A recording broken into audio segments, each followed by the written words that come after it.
So Las Vegas is surprisingly low on the Dallas Cowboys going into the 2025 NFL season. And I set out to find out why. So here are 5 painfully obvious reasons why the Cowboys' projected win total is shockingly low.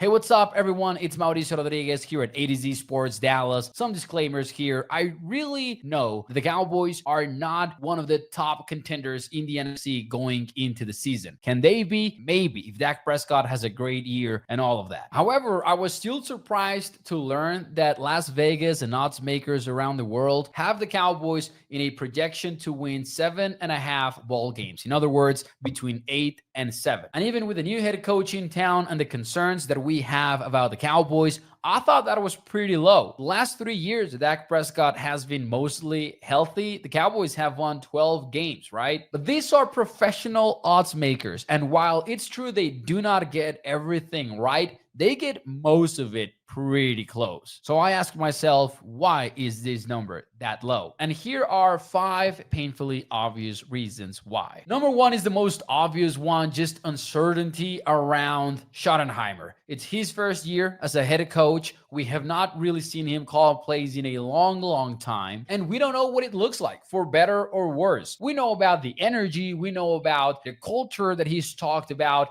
but I can guarantee you, odds makers care very little about that. What they might care about is, what are the Cowboys doing different in the passing game? Are the projected changes to the running game real? Can he get Dak Prescott, CeeDee Lamb, George Pickens and company to a caliber like that 2023 Cowboys offense that finished in Dak being second in MVP voting? How will he manage games? All of that is what's going to matter. And I understand Las Vegas being like, we really don't know, so we're going to set it low. Number 2, I guess you could say it's Dak Prescott health concerns. Listen, Dak is healthy right now. That much is clear. He's been fully cleared for training camp. He's been practicing with pads on. Obviously, he's got a red jersey, so he's safe, but that hamstring is fine. But still, this is a quarterback that has a growing list of injuries, and that I guess you can be like, maybe he misses some time this year. Other than the 2023 season, that's being kind of common in Dak's career. Even if it's a handful of games, even if it's like 2 games that he misses in 2025,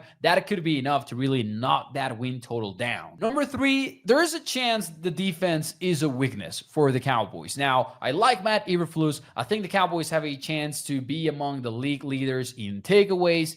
And obviously, you've got Micah Parsons leading a very deep group of edge rushers. But so far, it doesn't seem like Mazi Smith is the answer at nose tackle, and really doesn't seem like the Cowboys have an answer at all at that position. At a cornerback, we don't know about when Trevon Diggs is going to come back. Savon Rebel Jr. does not appear to be ready, and we'll see on Kalen Carson. But chances are the Cowboys are going to have a questionable starter at cornerback, at minimum, week 1. Not to mention, the Marvin Overshown is great, but he isn't expected back until around Thanksgiving. So I'm just saying, this defense, it could be one of the worst ones that we've seen in years in Dallas. I'm not saying I expect them to be terrible. I'm just saying I have concerns about the defense. Number 4, the Cowboys are likely not winning the division. They have a chance. This is football. There's always a chance, especially in a division without a repeat champion in the last 20 plus years. But let's be fair. And in this show, we try to be fair. The Eagles have a pretty good football team. Sure, they had some key losses around the offensive line. On the defensive line, they lost offensive coordinator Kellen Moore, which might be huge. And you can say whatever you want about Jalen Hurts, but they do still have A.J. Brown. They have Devonta Smith. They have Saquon Barkley. They have pretty good defenders. I would expect Philly to win the division again. I think that's fair to say. They have the continuity. So let's just say it. If the Cowboys are going to make it to the postseason,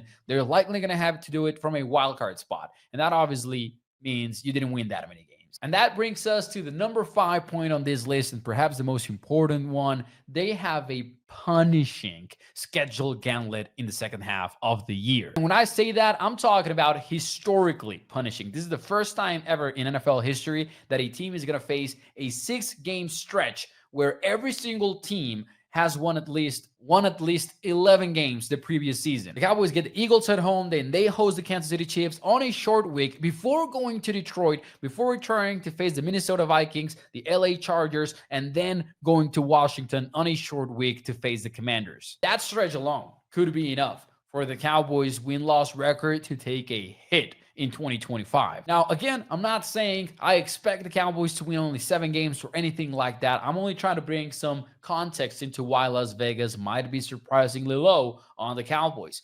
Let me know in the comments below, though, how many wins you expect from Dallas this year.